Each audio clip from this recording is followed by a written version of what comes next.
Bom dia a todos. Vamos começar? São 8h05. E aí o restante da turma vai entrando, pode ser? Sim. Bom, eu vou começar então falando sobre o calendário, né? A gente está no dia, vou abrir aqui.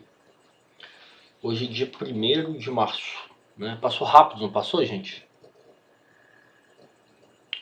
Curso, hoje a gente discute o último conteúdo, né? A última parte, né, do último conteúdo da disciplina, que é a teoria de realidade. A gente discutiu semana passada, no dia 28. Dia 28? Não, dia 22, né? Isso, dia 22.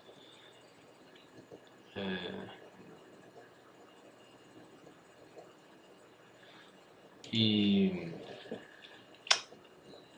a partir da semana que vem, a gente tem encontros para tirar dúvida, né? Para explorar, esclarecer, desenvolver dúvidas em relação ao trabalho final, né? Eu recebi poucos trabalhos para fazer uma avaliação prévia, né? Hoje eu recebi só 3, eu acho. Hoje eu dou retorno para os alunos que me enviaram, né? Agora eu queria ouvir vocês em relação ao trabalho intermediário, que eu já devolvi para vocês, né? Aqueles alunos que me enviaram em Word, eu mandei a correção no documento. Aqueles que me enviaram em PDF, eu não consegui fazer isso. Se vocês tiverem alguma dúvida sobre a correção, me envie um e-mail, tá bom? Me envie um e-mail, né, com a sua dúvida, e aí eu retorno hoje ainda para vocês. Alguém que tem alguma dúvida em relação à correção do trabalho intermediário? Thaís, Lara, Luana, Lucas, Luísa, Priscila. Eu não tenho não, professor. Da minha parte está ok. Ok então. Mas se vocês, quem tiver, fica à vontade, tá? Eu respondo, a gente pode esclarecer a dúvida por e-mail, por WhatsApp, né? Ou pode marcar uma conversa aqui no Google Meet, né? O que for melhor para vocês, tá bom? Ok. Ok. Obrigada, professor. Agora, com relação ao conteúdo, né? Vocês já me enviaram, eu estou recebendo as sínteses, né? Que é a quinta avaliação, que é a síntese da aula, a síntese dos textos, né? Já recebi de parte da turma a síntese do turismo de realidade, ou seja, vocês já leram e já sintetizaram, né, o conteúdo desse tópico da disciplina. Então eu queria ouvir vocês agora. Né? Na semana passada a aula foi bem expositiva, né? Eu falei mais, eu discuti os paradoxos, né? As críticas éticas ao turismo de realidade, a relação do turismo de realidade com a autenticidade, com a padronização, né? E eu queria ouvir vocês agora sobre quais pontos que vocês querem desenvolver, né? A partir das sínteses que vocês fizeram, síntese da aula e do texto 1 e 2. Então vamos começar aqui, como a turma está pequena, vamos começar aqui pela Lara. Oi Lara, bom dia. Eu queria que você trouxesse, né, pontos que você achou interessante na discussão sobre teoria de realidade, pontos que não ficaram claros. Pode falar. Bom dia. Eu gostei muito do tema. E, assim, eu gostei mais ainda de ver, né, que é realizado de formas diferentes o turismo de realidade de acordo com as favelas, que algumas são mais comercializadas, têm agentes externos, e as que têm agentes internos, que o turismo é promovido pelos próprios moradores, é melhor desenvolvido, mais voltado para a história, para a cultura, para a comunidade, que faz tem é um agente social mais rigoroso para aquela comunidade do que quando é por agências externas. Mas isso eu acho que é uma questão mais óbvia mesmo, que eu gostaria de destacar. Não sei, né? Porque também nós já discutimos isso na outra aula. Mas não é óbvio não, Lara. Porque a princípio, né, no nosso senso comum, a gente tende a analisar de forma homogênea, né, um fenômeno. E o que o texto traz é que é mais complexo do que isso, né? Depende que o fenômeno pode ser analisado com os mesmos critérios do turismo de massa, né? Busca por autenticidade, existência ou não de padronização, né? O papel fundamental dos turistas, né? Eles podem ter um papel ativo ou um papel passivo, o papel fundamental da população também, ou seja, a interação, né? A troca cultural, como que o turista afeta a população e como que a população afeta o turista, né? Se a experiência turística, a dinâmica que ela ocorre, se ela permite essa interação, né? Então é bem interessante essa discussão. Eu concordo com você, é bem instigante, né? E em relação aos impactos no território, Lara, o que você achou de interessante assim? Como que as diferenças entre as diversas experiências, né, que ocorrem, né, o estudo de caso do Rio, né, onde tem mais análise no Rio de Janeiro, como que isso pode trazer impactos, pode gerar desenvolvimento local. Esse ponto te chamou atenção? Eu queria te ouvir, antes de passar a palavra. Então, como eu disse antes, eu acho que gera impacto os dois jeitos, né? Mas tem um fator de desenvolvimento melhor para a população quando ele é promovido pela própria comunidade, ou então quando é o governo que ajuda com programas, porque quando ele é externo, é mais ligado para o comércio mesmo. Então, os moradores vão fazer artesanato, vão fazer coisas só para vender mesmo. E aí acaba que também o contato com o turista não é tão profundo, não tem essa dinâmica de trocas. E é ainda mais difícil porque a maioria dos turistas são estrangeiros, né? Isso. Sem dúvida. Essa é uma barreira, né? Uma barreira cultural, uma barreira linguística, uma barreira étnico-racial, né? Uma barreira de status socioeconômico, né? Então, isso aí traz mais dificuldades, traz mais desafios para o turismo de realidade, né? Do que o turismo convencional, né? Esse é um ponto também que merece reflexão, que merece discussão, né? Bom dia, Luana. Tudo bem? Bom dia. Eu queria te ouvir agora. Quais pontos você acha que foram instigantes? Quais pontos chamaram sua atenção? Quais são os pontos fortes dessa discussão? Né? E quais são as dúvidas? O que você gostaria de discutir, de desenvolver, de esclarecer? Pode falar. Eu achei bastante interessante o fato de que cada favela tem um tour diferente, né? Eu achei que era um pouco mais padronizado com todas as favelas. E eu queria saber se esse tipo de turismo se encaixa no turismo urbano ou não. Esse é um ponto interessante, né? O turismo de realidade, ele é classificado, né, de uma forma geral pela literatura como dark turismo, né? Ou seja, aquele turismo a gente pode começar a discussão falando que é um antiturismo, né? Mas na verdade não é, porque é focado em roteiros para os turistas, né? Na promoção do turismo, do destino, né? Como um turismo convencional. O dark turismo ele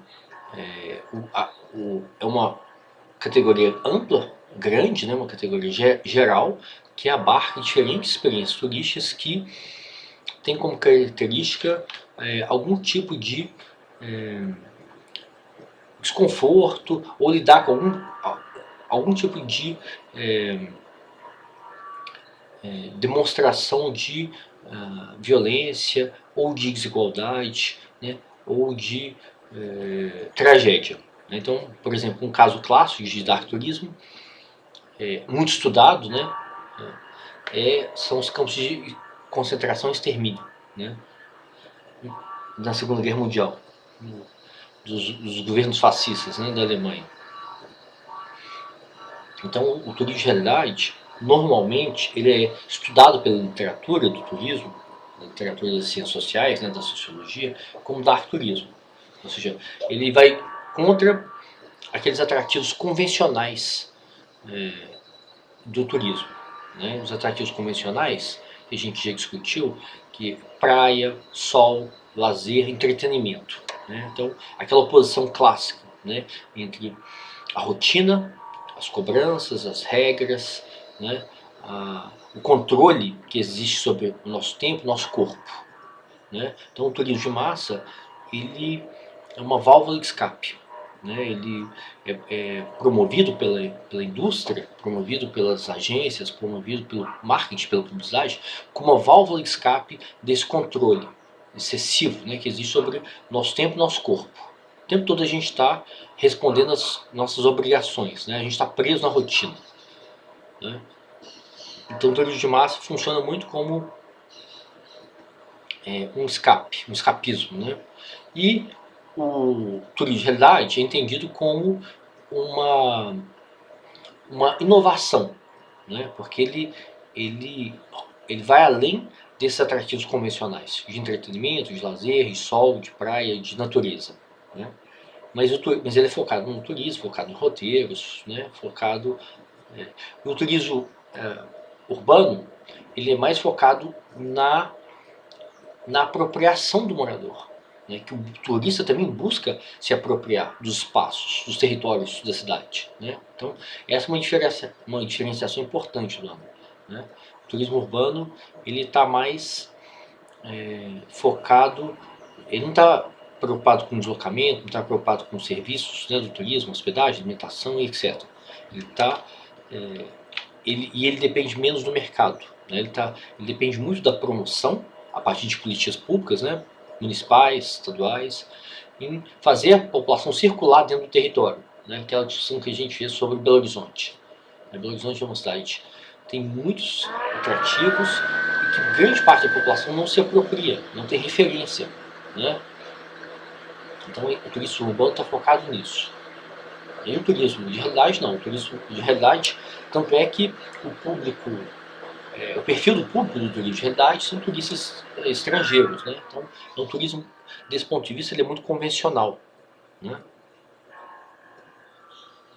E aí você tem essa questão essas barreiras muito grandes entre o atrativo visitado, né, aquela comunidade, aquele território, e o perfil do turista, que aí você tem uma barreira de língua, cultural, étnico-racial, escolaridade, renda, né? Isso traz mais dificuldades, complexifica mais o turismo de realidade, por causa desse distanciamento muito grande entre a população visitada, o território visitado e o turista, né? E o turismo urbano não, são as pessoas da própria cidade que são incentivadas, estimuladas a se apropriar, né, dos equipamentos culturais, da gastronomia, da cultura, da história do território, né? Entendeu, Luana? Entendi, professor. Obrigada. Mas tem algum ponto em relação a as questões éticas, Luana? Eu queria te ouvir, né? A gente precisa explorar. A gente tem hoje a última aula de conteúdo, né? Deixa eu só cumprimentar o Vitor. Bom dia, Vitor, que ele acabou de entrar. Então, então hoje é o nosso último encontro de conteúdo, como eu disse, né? Então, a gente tem, deixa eu abrir aqui o calendário de novo. Nós temos, hoje é dia 1º de março, e aí a gente tem aula no dia 8, né, que eu vou esclarecer dúvidas em relação ao trabalho final. Claro que essas dúvidas podem ser esclarecidas qualquer dia da semana, né, por e-mail ou por WhatsApp, né, vocês podem mandar para o grupo, eu respondo para todo mundo, né, pode ser uma dúvida coletiva. E então no dia 8 a gente tem um novo encontro para esclarecer dúvidas, né, eu ajudar vocês no desenvolvimento das questões. do trabalho final. E aí no dia 15 eu já faço a correção do trabalho final, porque vocês têm até o dia 14 para me enviar, não é isso? Então, a gente tem que, então, meu ponto é que a gente tem que explorar esse encontro de hoje, porque é o último encontro de discussão de conteúdo específico, né, da disciplina. Então, Luana, eu queria te ouvir em relação às questões éticas que envolvem o turismo de realidade. Né? Em que medida que explorar, né, a pobreza, ou a desigualdade, ou a vulnerabilidade de um território, né, como um atrativo turístico, traz questões éticas para a agência que faz que explora esse tipo de turismo, para os turistas, né, e para os moradores também, como que os moradores reagem, como que eles são impactados com essa visitação. Né? Esse é um ponto que merece ser discutido na questão final do trabalho, né, que aparece no trabalho final, e eu queria te ouvir sobre isso. Eu acho que como é feito pelo morador, né? Que ele conta a cultura, ele ensina a história. Eu acho que é mais legal, assim, né? Não é tão exploratório. Mas quando é feito por agência, eu acho que foge um pouco de ética, né? Porque eles realmente exploram a desigualdade e a pobreza. Ok. Depois a gente volta nesse ponto. Esse é um ponto que merece ser discutido de forma mais desenvolvida. Então, Lucas, bom dia, tudo bem? Bom dia, tudo bem? Eu queria te ouvir, Lucas, em relação a esse tema, né? O que você achou de inovador, de interessante, né? Que trouxe, que os textos de aula trouxeram, né? E Sim, dúvidas que você tem, que você quer discutir com a gente, né? Pode falar. eu achei esse um dos melhores temas, porque ele envolveu muita questão social. Ele envolve, né? Não tem como se falar de visitar favela e não falar muito de sociologia, falar muito de antropologia, que vai entender o morador, que vai entender o lado do turista, das agências. Eu gostei muito esse tema foi muito bom. E eu queria muito que tivesse um jeito de incentivar. Eu não sei realmente qual que seria esse jeito, mas eu queria saber uma forma de incentivar os brasileiros a quererem trabalhar na favela ou ajudar na favela no desenvolvimento do turismo, porque, se não me engano, no segundo texto fala assim: o brasileiro não quer ir para a favela, não quer trabalhar na favela igual um gringo quer, porque aqui a gente tem um contato com a mídia. Né? A mídia destrói tudo, né? Distorce, deixa tudo mais violento, mais agressivo. E eu não sei, eu acho que só cortando da mídia não iria resolver esse problema do brasileiro não ter interesse na favela. Se existe algum jeito, algum projeto de incentivo, eu não sei. Se tiver, eu queria saber.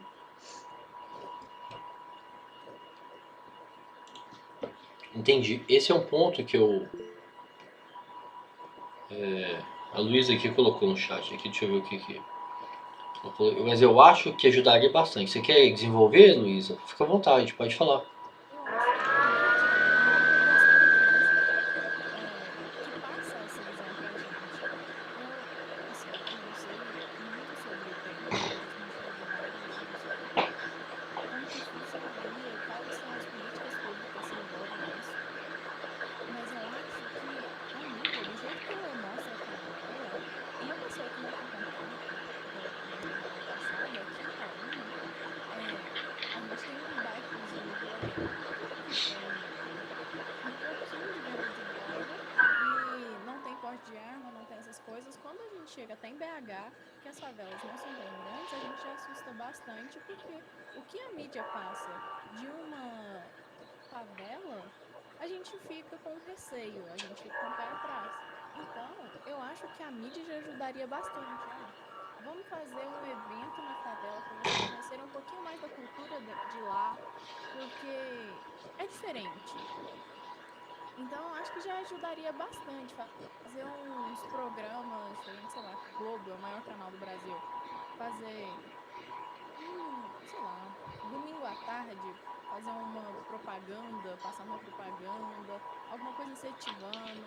Acho que é bem importante.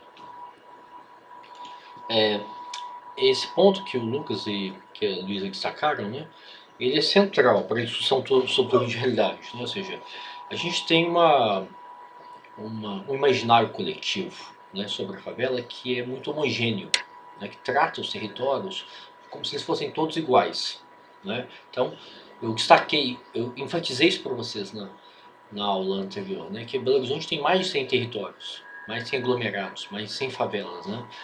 E alguns desses territórios, há problema, né, de tráfico, de violência ou de operações policiais, né, que colocam em risco a população, quem mora lá, quem circula lá, quem trabalha nesses territórios. Mas são poucos territórios.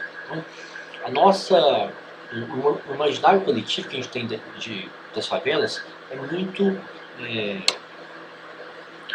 estereotipado, né? É muito baseado numa generalização. A gente vê uma informação do Rio de Janeiro, principalmente do Rio, né? Aqui a mídia até cobre, ela não cobre com tanta frequência, intensidade, né? Crimes, violência nos territórios das favelas. Mas no Rio, né, ou seja, em escala nacional, né, você pega as operações policiais, pega a violência, pega os problemas de segurança pública dos territórios das favelas do Rio e a mídia traz isso pra gente, a gente tem a sensação como se fosse uma realidade que se repete, né, independente da cidade, do território, do estado do Brasil, que não é verdade, né? Então, o primeiro ponto que eu acho importante, né, que o Lucas chamou a atenção, é como desenvolver um roteiro, né, como desenvolver um atrativo no território, né, numa favela. Então, é fundamental para isso o poder público. Então, essa questão está no trabalho final. E no trabalho final eu peço para vocês, a partir da leitura dos textos, né, e de outros textos, e da discussão que a gente faz em aula, qual o papel da política pública, né, da Belotour, né, no exemplo, no caso do Rio, a Riotour, né? Ou seja, isso implica num estudo, né, um estudo qualificado de historiadores, de sociólogos, de antropólogos, de arquitetos, né, de urbanistas, para conhecer aquele território. Então, cabe ao poder público se aprofundar, né, criar um corpo de conhecimento sobre aquele território, sobre os atrativos, sobre a cultura, sobre a culinária, sobre a urbanização, né? Então, a partir disso, a política pública vai subsidiar, sem dúvida, com um papel fundamental da sociedade civil, das ONGs e associações de moradores desses territórios, né? Ou seja, então você tem a sociedade civil e a política municipal de turismo, né, de cultura e turismo, né, está interessada em criar roteiros, identificar atrativos, né, estudar e promover esses atrativos. Então, o mercado no Rio, no caso do Rio de Janeiro, ele é até proativo, né? O mercado buscou identificar roteiros, identificar atrativos, conhecer a história dos territórios e promover a história desses territórios, né, para se contrapor a esse imaginário, a esse senso comum, a esse imaginário coletivo que a gente tem sobre as favelas, como se elas fossem homogêneas, o que é absolutamente errado, né?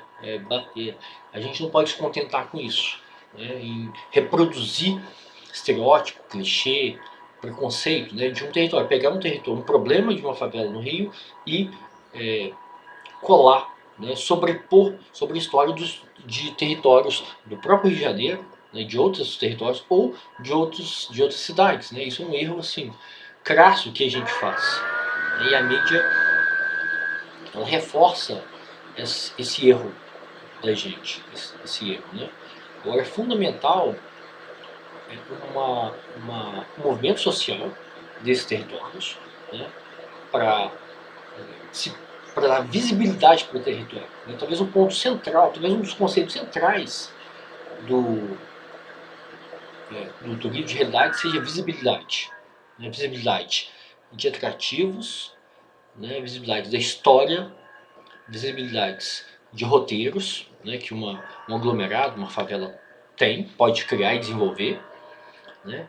E visibilidade também para o enfrentamento dos problemas do território, de mobilidade, de saneamento, de acesso a serviços, né? Então isso diferencia muito as favelas. Tem favelas que você tem acesso a serviços públicos, saúde, educação, mobilidade. Tem favelas que você tem acesso a serviços privados, né? Internet e outros serviços privados. Tem favelas que são muito vulneráveis, não tem, que o acesso é muito precário. Então, reconhecer que os territórios são muito desiguais, né? Que mesmo entre as favelas há muita desigualdade de acesso a serviços públicos, privados, a mobilidade urbana. Né? Então, eu acho que o papel da universidade, né? Aqui o Lucas ficou pensando como, né? O papel da universidade também, não é só da política pública, não é só da Belotur ou da Secult, a Secretaria Estadual de Cultura e Turismo. Né? O papel também da universidade é criar, propor, junto com a sociedade civil, né, junto com os moradores, né, as associações de moradores desses territórios, identificar e criar roteiros, e identificar e promover atrativos. Né? Então eu acho que isso é fundamental.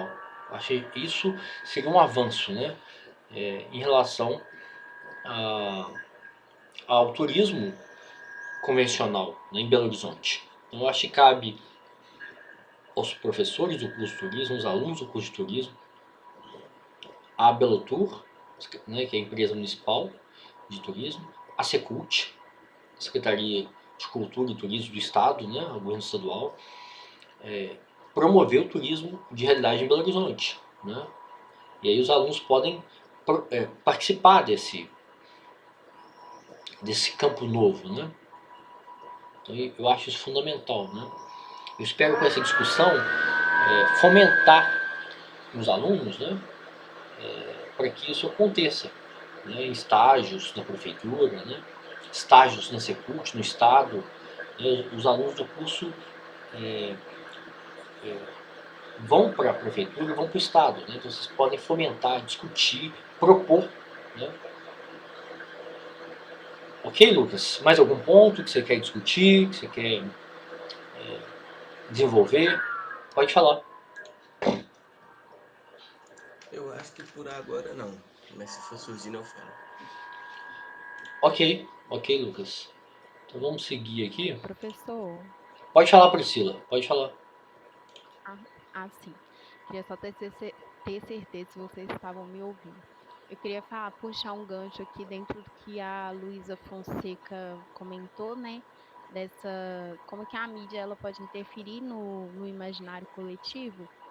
Tem um programa da Globo. Eu ia falar dele, Rolê das Gerais, né? Eu ia falar dele, eu esqueci. Isso mesmo.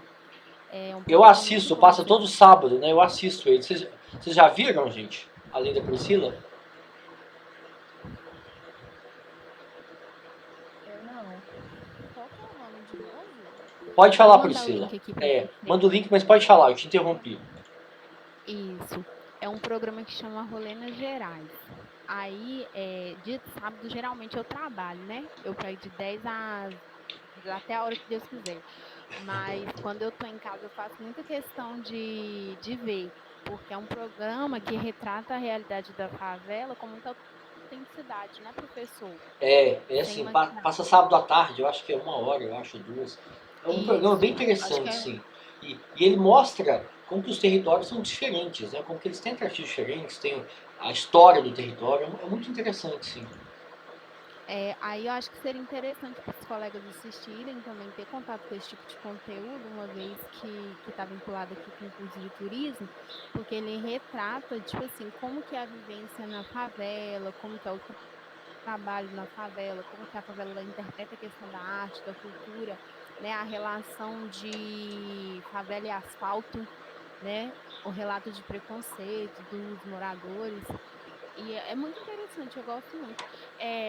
Semana passada, quando a aula terminou, estava fazendo estava vendo algumas coisas sobre turismo de realidade aqui no YouTube. E aí eu consegui perceber que as pessoas que moram na favela, professor, eles têm muito interesse de se fazer conhecidos e de também trabalhar nessa questão de desmistificar, né, o que a mídia coloca. Tem até um rapaz que ele mora na favela da Rocinha. Ele chama Danley Ferreira. E aí ele faz vários vídeos falando da vivência na favela. Teve até um vídeo dele que eu assisti, que ele vai falar das vantagens e das desvantagens, que é dentro do que você colocou, que é esse contraste que tem dentro da favela. Vantagens e Aí ele, desvantagens de quê? Do turismo? Do turismo na não, favela? de morar na Ah, favela. entendi. Isso, Depois, um relato. coloca o link pra gente depois, que aí vale pra Vou, colo, turma. E a vou turma pode colocar. explorar essa experiência, esse depoimento, né? Pode ajudar, tem insight, tem ideia pro trabalho final. Coloca, por favor, Priscila. Uhum. E aí é um relato do próprio morador. Eu acho que é interessante a gente ter acesso a esse conteúdo, porque a gente faz um contraponto com o que é proposto pelo turismo de realidade, o que é proposto pelas agências, pelos empresários, se isso vai de encontro ao que realmente é, sabe? Então ele vai falar dos contrapontos. Ele fala assim: bom na favela é que tem bandido para te proteger. Aí qual que é o ruim da favela? Que tem bandido. Aí ele coloca assim, sabe? Não paga água, mas também falta água. E aí ele vai apontando várias coisas. Eu vou mandar o link para vocês aqui no chat. Aí essa parte eu achei bacana de explorar, partindo do ponto de vista do morador, porque aí a gente consegue ter uma noção maior do que é autenticidade e o que não né? Será que o que está acontecendo nos passeios, né, turísticos de realidade, se é autêntico, se não é, ou até que nível é? Acho que talvez a discussão estaria mais nesse nível, não ser e não ser, mas talvez qual o nível de autenticidade que eles estão conseguindo passar ali para os turistas que participam desse tipo de turismo. É só isso, professor. Mas foi ótimo, Priscila. Ótimo suas colocações, seus pontos, né? A pergunta, né? Há autenticidade na experiência de visitação no turismo de realidade, no turismo de favela? Aí, como você responde essa pergunta? Com estudo de caso, entender como que a visitação ocorreu naquela agência, onde, qual é o perfil daquela agência, se ela está localizada no território, se ela pertence a um morador do território, se os mediadores, né, que trabalham na agência são moradores daquele território, conhecem a história daquele território, conhecem as desigualdades, os atrativos, os pontos fortes e as vulnerabilidades do território, ou seja, é, é fundamental a agência trazer as características, a história e as especificidades daquele território, né? Ou seja, talvez a principal contribuição do turismo de realidade seja isso que você chamou a atenção, desmistificar, né? Enfraquecer esse discurso generalista, esse discurso que homogeneiza todos os territórios, né? Que todas as favelas são iguais, todos os territórios são iguais. Então, essa é a principal falácia, né? O principal problema que o turismo de realidade ajuda a combater, né? A minimizar. Né? Ou seja, então, se esse se essa é a principal contribuição do turismo de realidade, ele deve interessar a prefeitura, ele deve interessar a sociedade civil, né? Ele deve interessar a mídia também. A mídia não pode ficar tão presa num discurso tão monótono, né? De ficar repetindo, né? Estereótipo, clichê, e que desconsidera a diversidade e, e histórica e cultural dos territórios, né? De ocupação, das características da população, do perfil da população, né? Do perfil religioso, ou seja, quais atrativos tem em um aglomerado em Belo Horizonte. A cabana do Pai Tomás, por exemplo, né? Ou a Pedreira Prado Lopes, ou o Cafezal, ou a favela da Serra, ou seja, cada um desses territórios tem atrativos do ponto de vista da cultura, da história, da alimentação, da culinária, da religiosidade, né? Então, eu acho que a maior contribuição do turismo de realidade, eu quero que vocês explorem isso, né, na questão que está no trabalho final, é romper com o discurso generalista, né, com o discurso hegemônico da mídia, do senso comum, nosso também. A gente não pode só culpar a Globo, culpar... a gente tem muitas fontes de informação. A gente tem as redes sociais, a gente tem a nossa experiência, a nossa vivência na cidade, né, que é limitada. No caso da Luísa, por exemplo, ela mora em Itaúna, né? Então é outra cidade. Lá não tem. Acho que a Luísa disse que lá não tem favela, não é, Luísa? Tem não, só tem um bairro um pouco mais violento. Ou mais vulnerável, né? Então, esse é um ponto importante. A experiência, a vivência da Luísa limita o conhecimento dela, né? Ela, porque a realidade que ela vive, a cidade, o território que ela vive, não tem favela. Então é claro que ela vai acabar ficando presa a esse senso comum, a esse imaginário coletivo, né? Mas a gente que mora em Belo Horizonte, a gente pode, a partir da nossa experiência e da experiência das pessoas que a gente gosta, que a gente convive, né? Amigos, familiares, etc., e enxergando a especificidade do território, né? E conhecendo um pouquinho, né? Claro que a forma mais radical de quebrar esse discurso que homogeneiza os territórios é através na universidade, né? A gente tem ferramentas conceituais, ferramentas metodológicas, né? No futuro a gente vai ter trabalho de campo, né? A gente pode, eu posso propor uma disciplina, né, para turismo urbano e conhecer também, fazer uma visita de campo. Vocês estão ouvindo? A Thaís falou que travou para ela. Eu tô ouvindo ok. Então tá bom. Então propor, né, tem uma professora da sociologia, Ana Marcela, que faz uma visitação em Belo Horizonte, né, que tem um trabalho de campo, que vai conhecer os territórios, os equipamentos, as localidades, né, leva a turma lá, né, então você tem uma aula em loco, né, isso deve ser muito legal. Eu nunca tive essa experiência, né, eu gostaria de desenvolver, de aprender e de fazer isso com uma turma, né. Quando a gente voltar para a sala de aula, voltar para a interação comum, né, a interação, quando as restrições sanitárias enfraquecerem, eu vou pensar em propor uma disciplina assim, de visitação, né? Claro que para isso a gente tem que ter também uma ponte com uma associação de moradores, uma associação de bairro, que vai ajudar a gente, que vai trazer para a gente informações muito qualificadas sobre a história do território que a gente vai visitar. A gente não pode chegar lá sem o nosso senso comum, o imaginário, né, que homogeneiza todos os territórios, né? Então a gente tem que ter uma conversa com os moradores, com quem conhece a história da ocupação, com quem conhece os atrativos, né, culturais daquele território, né? Então isso pode ser interessante. Pode ser não. É interessante, né? Um ganho para mim, né, como professor, né, e um ganho para os alunos também, né?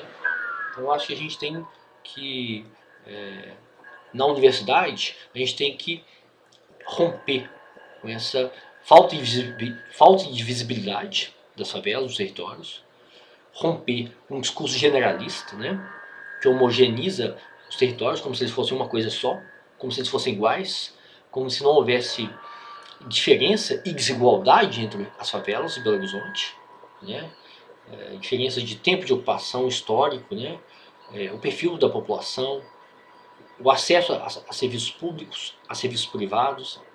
Então você tem territórios, favelas que são tem muito acesso, né? E tem favelas que são muito precárias. Então é fundamental reconhecer, né? Você tem favelas que tem ONGs, que tem equipamentos públicos da prefeitura, do estado, né? Que tem uma oferta de serviços, né? E tem outras que não tem nada. Então, a primeira coisa que a gente tem que chamar, talvez a categoria central da discussão do turismo de realidade seja identificar as especificidades daquele território, né? Conhecer os moradores. Né? Estou falando para a gente da academia.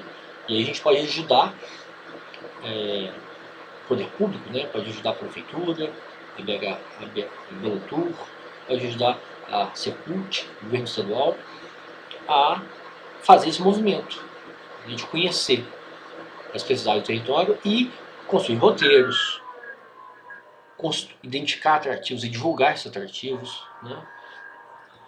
Então isso é interessante. Eu queria ouvir agora, seguindo aqui, né? A Luísa, né? A Luísa falou um pouquinho, mas eu queria ouvir mais você, Luísa.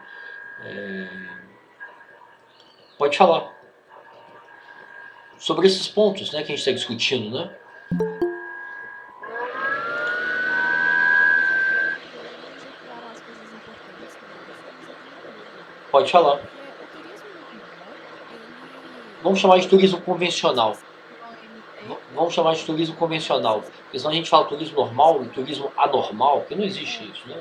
O normal sempre foi ruim. É, O turismo convencional, se não me engano, pela OMT, se trata de um turismo que vai de 24 horas, a partir de 24 horas até um ano.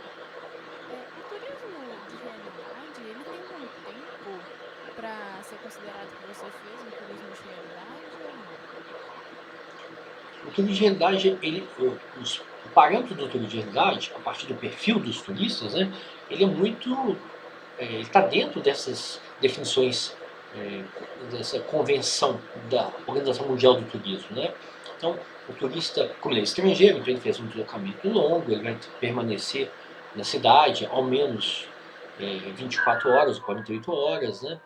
Ele vai usar os serviços da cadeia turística, né? Hospedagem, alimentação, guia, etc. Então ele está dentro do turismo convencional, né? Entendeu? Não, entendi sim, a minha cabeça deu um nó e eu separei todos os turismos na minha cabeça.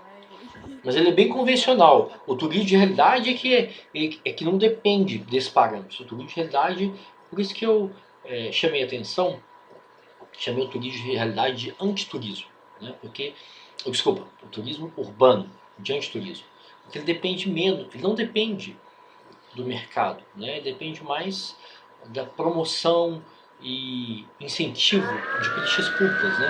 Para fazer os moradores circularem no território. Então, o turismo urbano, Vai nesse depender sentido, muito dos turistas, né?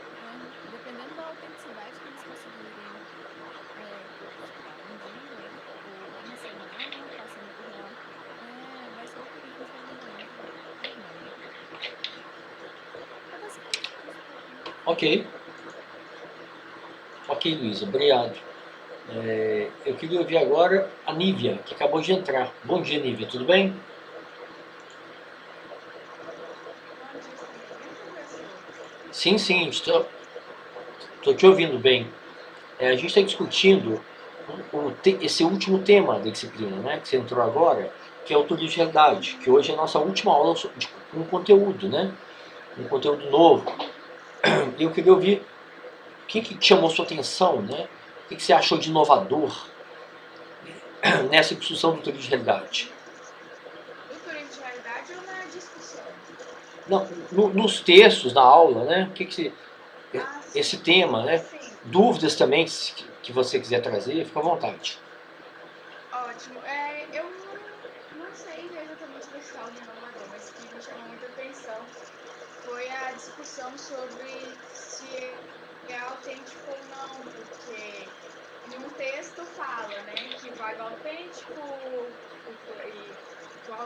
com o exótico, e no outro texto já fala, talvez não seja tão autêntico assim, porque é uma imagem criada através dos ciúmes. E aí eu fiquei assim, meu Deus, é autêntico ou não? Fiquei numa dúvida. Você pode explicar melhor, professor, por favor? esse ponto é um ponto muito interessante, porque ele é complexo, né? E vocês têm dúvidas, os alunos têm dúvidas também, quando a gente faz essa lição sobre autenticidade no turismo convencional, né? Então, o que é, quais são os critérios? Eu vou responder a dúvida da Nívia, mas eu queria ouvir os outros colegas, eu queria ouvir o Vitor também, que não falou ainda, né? A Thaís. Quais são os critérios para a gente discutir a autenticidade? Né? Seja no turismo convencional, seja no turismo de realidade, turismo de favela. Como que vocês entendem a autenticidade? Né? Pode falar, Vitor. Eu entendo a autenticidade como uma interação, assim, interação e também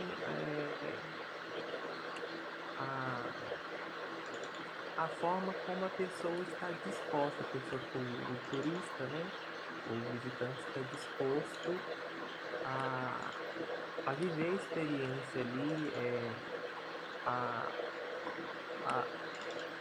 a interagir com moradores, a interagir com o local.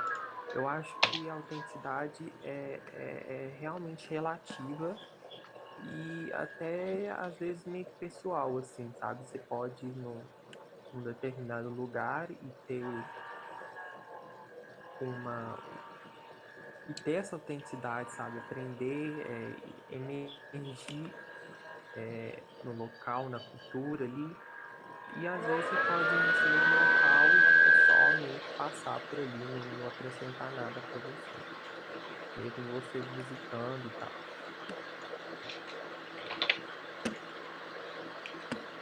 Ok, Vitor. Nós vamos discutir isso, né? E que eu ouvi também a Thaís sobre a discussão sobre a autenticidade. Né? A dúvida da Nívia é a experiência no turismo de realidade autêntica ou não? Né? Teve alguém que discutiu, não sei se foi a Priscila, chamou atenção, o grau de autenticidade. Ou seja, é autêntica ou não, mas tem um grau, também tem uma escala. Eu queria ouvir você, Thaís. Você está ouvindo? Tô sim. Eu tinha uma dúvida bem parecida com essa, mas eu vou tentar responder e depois eu faço a pergunta, tá? Eu acho que a autenticidade, igual o Vitor falou, está muito ligada à interação, à troca, igual a gente estudou. Só que no turismo de realidade. E a outra dúvida que eu tenho sobre paradoxo, só para ver se eu entendi. Que ao mesmo tempo que o turismo de realidade tem a ideia de proporcionar um choque assim, entre o turista e o morador, proporcionar essa interação, esse exótico mesmo, ele também tem uma parte encenada, assim, uma parte que gira em torno do mercado e que já são definidos pontos principais a serem visitados e tal. Então, esse é o paradoxo, só para ver se eu entendi. O paradoxo, você se refere em relação ao turismo de realidade, é isso? Isso. Aí é a questão ética, né? Como que essa experiência turística, existe uma produção grande, né, das ciências sociais sobre turismo de realidade que vai analisar em que medida que você transformar em mercadoria, em atrativo, né, a desigualdade, a vulnerabilidade, ou um território que é vulnerável, em que medida que isso contribui para reduzir essa vulnerabilidade, né, em que medida que isso é ético, em que medida que o turismo de realidade ele explora, né, essa vulnerabilidade como uma mercadoria, né, em que medida que o turismo de realidade é capaz de gerar desenvolvimento local ou não. Ele só, né, as agências são externas, estão na zona sul do Rio, né, o proprietário da agência mora fora da favela, os guias moram fora, os turistas são todos de fora, né, não são turistas brasileiros, né, que vão receber informações mediadas pela agência, mediadas pelo guia, né, porque não conhecem o idioma, não dominam o idioma. Então, em que medida que o turismo é ético, explorar, né, gerar riqueza, né, que os turistas pagam, a agência cobra, a agência emprega gente, tudo fora da favela, né? Então, esse paradoxo é respondido quando a gente analisa os casos concretos, quando a gente vai por campo, quando a gente vai ler textos e estudos, né, artigos que fizeram pesquisa de campo, né, que vão identificar como que é a dinâmica da experiência turística na favela da Rocinha, na Babilônia,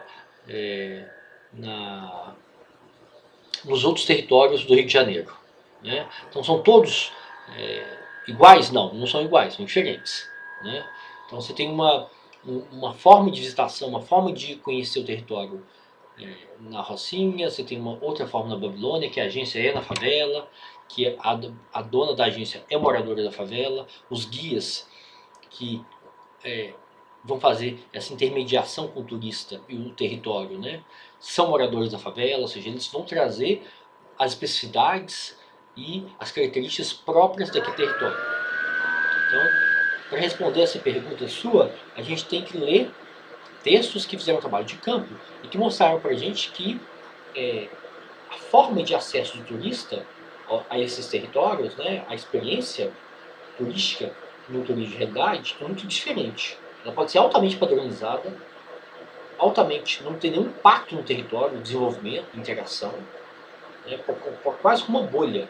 É quase que o turista como se estivesse num resort, tivesse uma bolha, só interagisse com trabalhadores e serviços, né, da agência, só trabalhadores do turismo. Então, essa é uma pergunta complexa, porque os critérios de autenticidade, eu entendo que são os mesmos critérios do turismo convencional. Então, se a gente discutir autenticidade, você pode discutir no turismo convencional e discutir no turismo de realidade, né? Então, eu vou abrir aqui a janela, vou compartilhar aqui com vocês o documento Word, para a gente discutir isso mais. Professor, posso só completar com uma outra pergunta? Claro. Sobre a autenticidade mesmo. Claro, pode falar. É porque no texto, eu acho que o 2 fala sobre as imagens, né? A importância das imagens, porque o turista tem um contato prévio do destino e de meio modo assim já sabe o que ele vai encontrar lá. Aí eu queria saber se esse contato prévio já tira um pouco da autenticidade, da experiência assim, tipo, não tem nada a ver. E tem outro negócio, outro ponto que destaca no texto, que fala assim, que através dessas imagens, né, o turista se guia através desse imaginário que ele cria, das imagens que ele viu, tipo, dos filmes, né, fotos e tudo, e fala que, tipo assim, que o turista, nesse caso, ele deseja encontrar a realidade que ele já imaginou, a realidade dos imaginários e não a autêntica realidade em si. Então, tipo assim, se a partir do momento que o turista já encontra essa realidade do imaginário, então quer dizer que a experiência foi autêntica, mesmo com o roteiro pré-organizado por agências, por exemplo, ou foi uma realidade encenada mesmo? Entendeu? Entendi. Quem está falando é a Lara? Quem está falando? É a Thaís. A Thaís. Então tá bom. Porque congelou aqui para mim, então eu não estou vendo. Vocês estão ouvindo bem?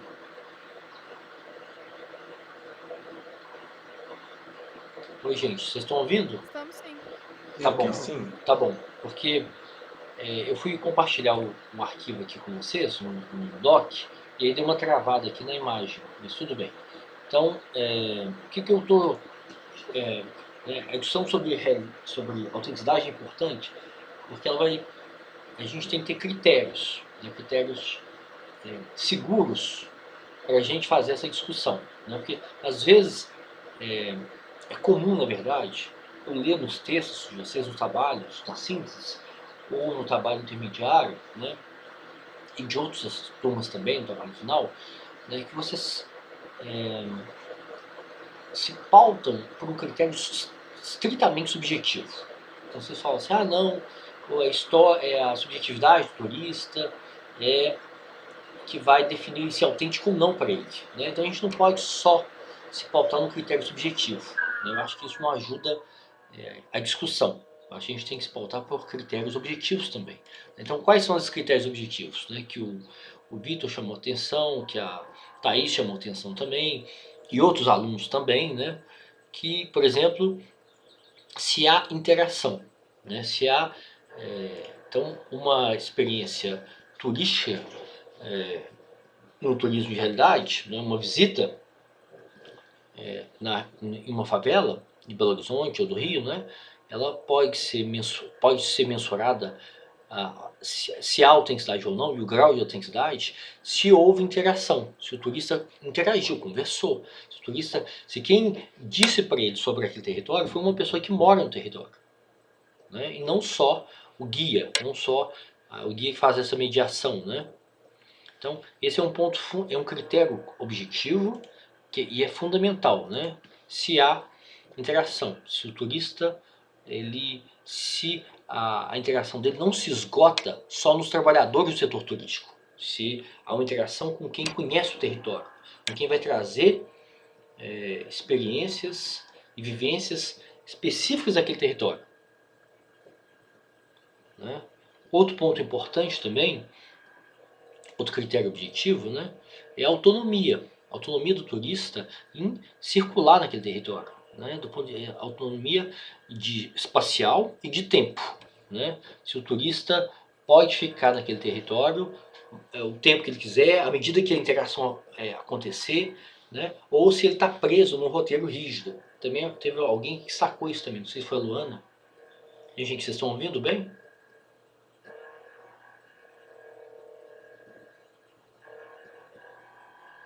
Oi, gente. Estão ouvindo?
Oi, gente, voltei.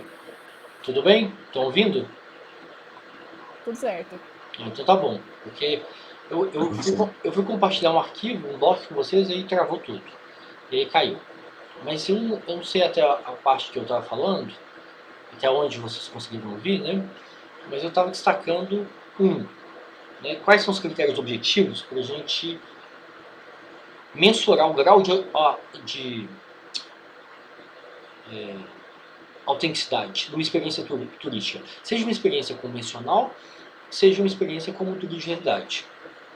Primeiro, se há interação ou não, né? Se a interação se esgota com os guias, com os trabalhadores do turismo, esse é um critério objetivo. Quer dizer que a autenticidade ela fica enfraquecida, né? Ou isso pode impedir, pode dificultar a autenticidade de uma experiência se não há interação com uma pessoa que vai te trazer informações da especificidade do território que você está conhecendo, da cultura que você está conhecendo. Então, o critério objetivo central, pivô, é a interação do visitante, do turista, do viajante com a população local. Essa pessoa, esse grupo de pessoas que você interagir, né, seja ele qual for, que vai te trazer conhecimento, informações e vivência das especificidades do território. A gente aquele território não é igual ao outro, né? Que ele tem uma história, que ele tem os problemas, os atrativos, ou seja, todas as características próprias, específicas, né, daquele território. Então, um critério objetivo fundamental, pivô, para a gente discutir a autenticidade, seja no turismo convencional, seja no turismo de realidade, é a interação. Ok? Outro critério que eu chamei a atenção, que eu quero chamar a atenção com vocês, é a autonomia.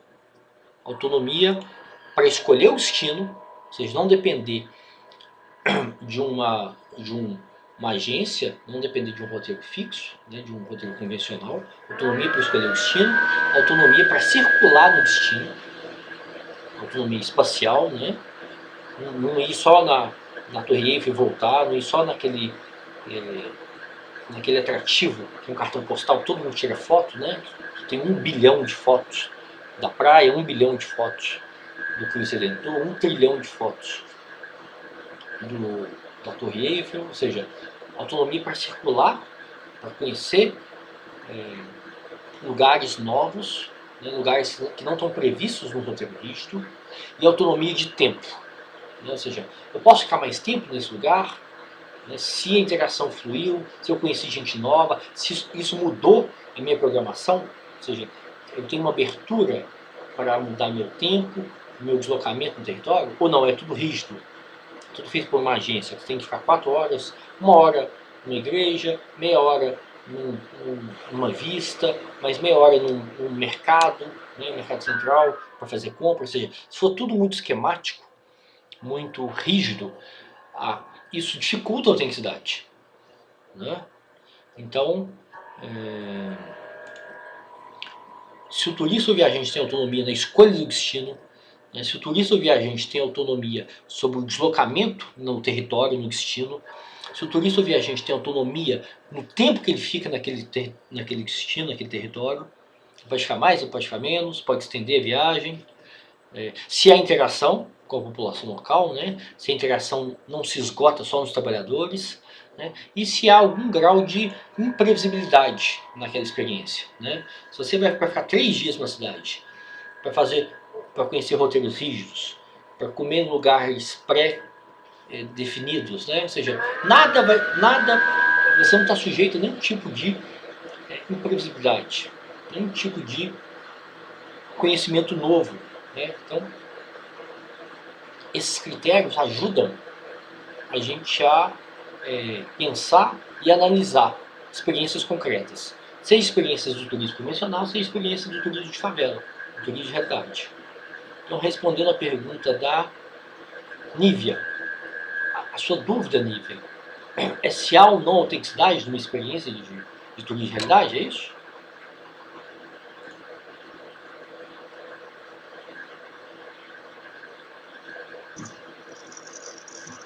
Eu fiquei um pouco na dúvida disso, porque meio que um texto fala que é, no outro fica naquela dúvida se não é.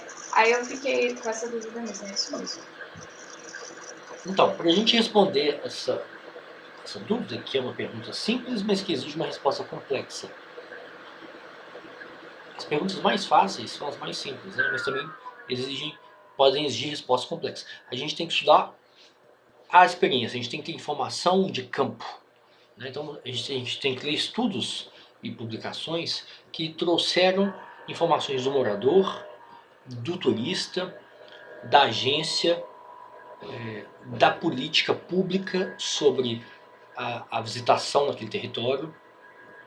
Então, você pode sim encontrar uma experiência altamente padronizada e não autêntica, ou pouco autêntica, feita por uma agência, né, de uma forma, com tempo regrado, sem autonomia de tempo, sem autonomia de deslocamento, sem interação, ou na mesma favela, feito por outra agência, você pode ter uma experiência autêntica, né, que o visitante, o turista, tinha autonomia, que houve interação, que o turista se hospedou no território, né, circulou, independente de agência, independente de guia, se alimentou, teve acesso a serviços públicos, como mobilidade, com serviços privados, entendeu?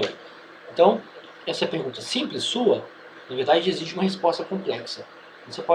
Então a gente tem que entender os critérios para mensurar a autenticidade, não são critérios subjetivos, né? Eu não acho que o critério subjetivo ele dá conta, ele pode ajudar a gente a entender a percepção do turista, claro. Mas você tem que ter critérios objetivos, para você inclusive fazer pesquisa, né? Então eu vou aplicar um questionário, ou vou fazer uma entrevista com a Luana, com a Priscila, com o Vitor, com a Nívia, com a Thaís, com o Lucas, com a Luísa e com a Lara. Né? Se a minha pergunta, né, se a minha abordagem metodológica for só entender a percepção subjetiva da Luana, da Priscila, da Luísa, eu vou ficar confuso, eu não vou conseguir comparar as respostas, né? Agora, se eu fizer perguntas objetivas para vocês, vocês vão me dar respostas que eu consigo comparar e entender. E comparar com outras pesquisas, outros estudos sobre turismo de realidade. Então, nós fizemos uma visitação. Nós fomos conhecer um atrativo turístico na favela da Serra, em Belo Horizonte. A Luísa, que não mora em Belo Horizonte, ficou mais curiosa ainda, né? Ficou mais interessada ainda. E aí, lá nós conversamos com pessoas da associação de bairro, né? Comemos lá, né? Lá tem boteco, lá tem restaurante, né? Conhecemos uma vista, né? Um mirante bonito da cidade, né? A gente estendeu o nosso tempo porque apareceu uma pessoa que trouxe uma informação nova para a gente, que a gente não sabia, sobre um museu da história daquela ocupação, um centro de cultura que tem sobre a religiosidade daquele território, das pessoas, né, que ocuparam aquele território. Então, tem como a gente identificar, mensurar o grau de autenticidade dessa experiência. Né? A gente ampliou o nosso conhecimento, a gente não chegou lá com uma ideia fixa e saiu do mesmo tamanho, com a mesma ideia fixa do território, ou seja, houve um grau de imprevisibilidade, a gente mudou, né, o nosso conhecimento, nosso contato com as pessoas, mudaram a nossa percepção. Né? Então, eu vou colocar aqui no chat esses critérios, tá? Quem escreveu aqui? A Priscila. Isso. É isso mesmo, Priscila. Né? Então, vou colocar aqui no chat. Por quê? Porque aí a gente vai buscar textos, né? A gente vai buscar textos que fizeram pesquisa de campo, né? No Rio, ou na favela de Paraisópolis, em São Paulo, ou aqui, até mesmo em Belo Horizonte, e vai identificar, ou no turismo convencional, né? Vai tentar mensurar esses critérios. Né? Entenderam, gente? Esse é um tema interessante, complexo, instigante, né? Que vocês têm que aprender. né? Aprender com leitura, com discussão, com trabalho, né? Trabalho em grupo, com, vocês vão aprender ao longo do curso também, quando vocês forem bolsistas, né, de participar de pesquisas, foram orientados por professores do curso, então vocês vão ir ganhando bagagem, ganhando conhecimento, né, e capacidade crítica também, né? Ok? E Vitor, eu te chamei para você, pedir para você falar sobre esse tema, né, sobre essa discussão. Aí você começou a falar rapidinho, não foi? Eu queria que você trouxesse as suas ganho que essa discussão trouxe para você, insights, ideias, né, dúvidas que ficaram do texto, das aulas, né? Pode falar. Então, esse tema, ele é bem interessante, assim como os outros, né? Porque quando eu entrei no curso, eu ainda tinha, ainda tenho, né? É uma construção que vai ao longo do curso, né? Você é calouro, né, Vitor? Mas já Então, mudou vocês são bastante calouros, então isso. é normal, vocês ainda vão, É, vocês mas precisam de muita bagagem ainda, né? já mudar, sim, mas já conseguiu mudar, já conseguiu dar insights, né? Já mexer, ligar pontos assim na minha cabeça, isso é muito legal. Mas quando eu entrei, era uma percepção totalmente diferente da que eu já começo até hoje, sabe? E em relação ao tema de realidade em específico, é um tema complexo, né? É um tema que envolve vários fatores, envolve os moradores daquela localidade, e as suas necessidades, envolve também, né, as necessidades do turista, né? Por que os turistas vão buscar aquelas localidades, e também as agências, né, o poder público. Eu tinha uma dúvida, professor, que mais ou menos dá um gancho assim com a dúvida da Thais, que seria em questão das agências, né, que são aí a maior meio de se ter contato com o turismo de favela mesmo, até então, pelo menos pelo que eu entendi dos textos. E eu queria entender, assim, o porquê, não generalizando, mas o porquê dessas agências não introduzirem os moradores, se tem algum motivo específico, assim, ou econômico, ou de outra instância, o porquê delas não sei se estão interessados ou não de introduzirem esses moradores no turismo de favela para ter essa interação com os visitantes e tal. E assim, eu percebo que é uma coisa, igual você tinha falado, uma coisa muito externa, né? Uma coisa muito de fora, né? Os, os guias de fora, né? Tudo meio que de fora, e não dá esse valor, não dá essa importância para os moradores que tem, quer queira, quer não, tem mais conhecimento da região do que eles, porque eles estão lá vivendo o cotidiano todos os dias. Eu queria saber um pouco isso. Assim. Sim. Na verdade, a gente tem que pegar os estudos de caso concretos, né? Porque no Brasil, tudo de realidade, as poucas experiências que existem estão concentradas no Rio de Janeiro. Tem Paraisópolis, em São Paulo, mas a maioria se concentra no Rio. E a gente tem que estudar os casos, né? Para as agências, fazer um tour, né? Fazer um roteiro rígido, na Rocinha, ou seja, levar os turistas estrangeiros para conhecer uma favela do Rio e circular em poucas ruas, poucos trechos dessa favela, é mais padroniza. Então você tem um ganho aí de tempo, de otimizar, de recurso. Né? Então, para as agências é mais interessante padronizar a interação com o morador é mais. Existem barreiras de idioma, de cultura, etc, etc. Então, essa mediação vai ser feita pelo guia. Então, as agências tendem, do ponto de vista econômico, otimizar essa experiência, né? E elas são externas, elas fazem um tour, elas fazem um tour com um número limitado de horas, os turistas mal saem da van, mal saem do carro, e não há interação, né? Então, esse, vamos dizer assim, é um turismo,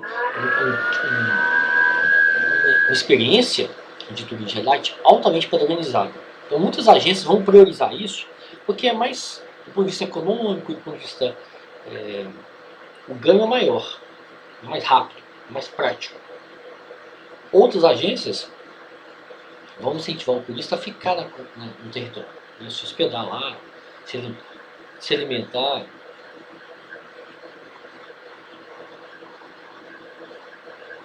E a partir disso, tem interações. O turista ampliar o seu conhecimento sobre o território, conhecendo, interagindo com gente que mora lá.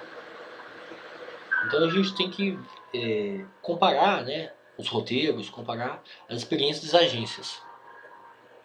Mas muitas vão optar por um serviço padronizado, porque o ganho econômico, a logística, né, é maior, né, por isso. Gente, vamos fazer uma pausa, um intervalo para o café? E a gente volta daqui a 20 minutos, pode ser? Ok? Pode sim. Tá bom? Ok. Então vamos fazer uma pausa para o café, pra gente tomar água, e daqui a 9h40 a gente retorna, tá bom? Agora são 9h21, 9h40 a gente volta. Então até mais, gente. Ok. Ok.